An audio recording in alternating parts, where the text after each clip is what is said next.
Assalamualaikum warahmatullahi wabarakatuh. Saya Nida Fitriani. Di sini saya akan menjelaskan mengenai fungsi kubik. Pengertian fungsi kubik. Fungsi kubik atau berderajat 3 ialah fungsi yang pangkat tertinggi dan variabelnya adalah pangkat 3. Bentuk umum persamaan fungsi kubik. AX pangkat 3 ditambah BX kuadrat ditambah CX ditambah D sama dengan 0.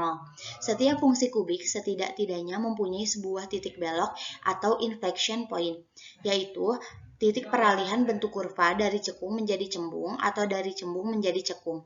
Selain titik belok, sebuah fungsi kubik mungkin pula mempunyai satu titik ekstrim maksimum atau minimum, atau dua titik ekstrim maksimum atau minimum. Ada tidaknya titik ekstrim dalam suatu fungsi kubik tergantung pada besarnya nilai-nilai B, C, dan D di dalam persamaannya. Dengan demikian, terdapat kemungkinan mengenai bentuk kurva suatu fungsi kubik. Gambar fungsi kubik yang hanya mempunyai titik belok tanpa titik ekstrim ada pada simbol A, B, dan C. Gambar fungsi kubik yang mempunyai titik ekstrim ada pada kolom A dan B, yaitu ada tanda maksimum dan minimumnya. Lalu titik ekstrim dan titik belok fungsi kubik.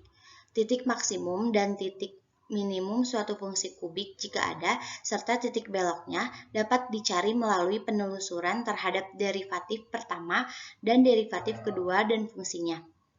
Derivatif pertama berguna untuk menentukan letak titik beloknya. Berikut merupakan fungsi kubik dan turunan-turunannya serta hubungan mereka secara grafik. Fungsi kubik Y sama dengan fx berada di titik ekstrim maksimum. Fungsi kubik Y sama dengan fx berada di titik ekstrim minimum. Derivatif pertama berada di titik ekstrim, dalam hal ini titik minimum. Di sini ada contoh soal dan jawaban persamaan pangkat 3. Tentukan himpunan penyelesaian dari persamaan pangkat 3 berikut ini.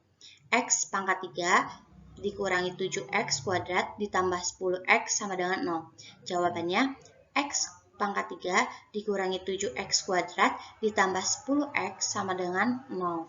X dikali x kuadrat dikurang 7x ditambah 10 sama dengan 0.